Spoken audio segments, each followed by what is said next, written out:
Episode 12 of Digimon Ghost Game saw things really start to escalate, with Gammamon getting a third evolution form, but also a widespread infestation of hologram ghosts attacking the general public. So what does that mean? Is the cyber attack the start of humans in Ghost Game realizing that hologram ghosts aren't just AR advertisements or rumors, but actual digital monsters? Or is it just another Monster of the Week episode? Let's discuss in the video. Welcome to the Digino. This will be a shorter video since I'm still sort of in holiday mode, but before anything else, thank you so much for helping me reach 20,000 subscribers. It was a huge goal for the last few months, and we actually hit 20K before December 31st, so thank you for your support. It's an absolute highlight of my year, and I really appreciate it. But on to the episode review. This one is effectively a chainmail/chain letter episode, with Gammamon spreading via emails that ask you to send this email along to 20 other people or be cursed for 3 days. I appreciated that they acknowledged that chainmail/chain letter scams are kind of super old internet, like that's a very early 2000s thing, not so much a 2021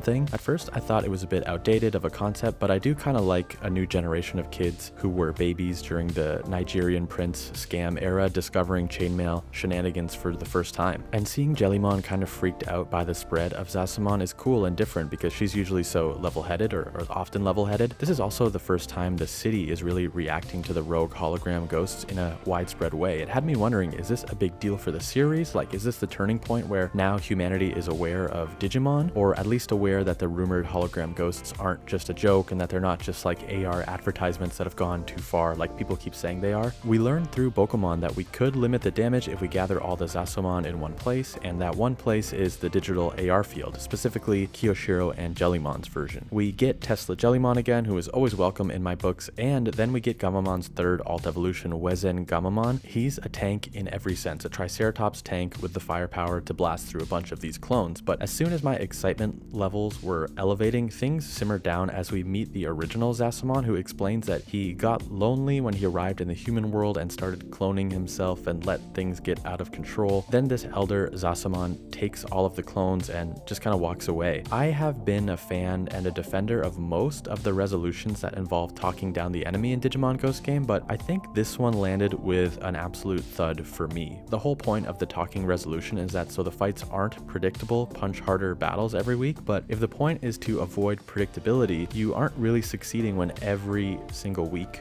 we know it's going to end with a talk and the realization it was a misunderstanding. This one in particular just really didn't work for me due to the high stakes, with potentially the entire world hours away from a hologram ghost infestation, and just to resolve it with, oops, my clones got carried away, I'll tell them to stop. It felt very weird to me. It wasn't even a matter of finding the original, like with Diaboromon in our war game or anything like that. The original elder clone just showed up and said, okay, my bad, which I don't know, I wasn't very fond of. Still a fun episode, but I'm sad that it wasn't the serious threat that it felt like in the first half of the episode. I seriously thought we were transitioning into that post-introduction section of this new show where it would stop being week-to-week adventures and champion evolutions, and we'd be getting this new era where, thanks to Gammamon appearing in the real world, like, you know, the chainmail incident, people would suddenly be aware that these Digimon weren't just hologram advertisements. But no, it's ultimately just another Monster of the Week episode. I hope I don't sound too negative, but that's what I took away from the last few minutes. It really took the wind out of my sails. Those are my takeaways for episode 12. I'm sure episode 13 and beyond will be longer reviews on my end. I just had less to say about this episode, and also I'm still in that holiday mode, so I didn't want to pump out a 8 or 9 minute analysis video if I didn't really have that much to say. I'm sure you understand. I plan to have one more video out before 2022. It's a surprise, but if that somehow gets delayed, then I want to say Happy New Year to you all now. Thanks for an amazing 2021. We got to finish out Digimon Adventure 2020 together. We got to talk Appmon, Shaman King, the Vital Bracelet, and of course Ghost Game, and it was always a highlight of my week every time I hit publish and waited for your comments to roll in so we could chat. So yeah, anyways, thanks for watching, Happy New Year, and I'll see you in the next video.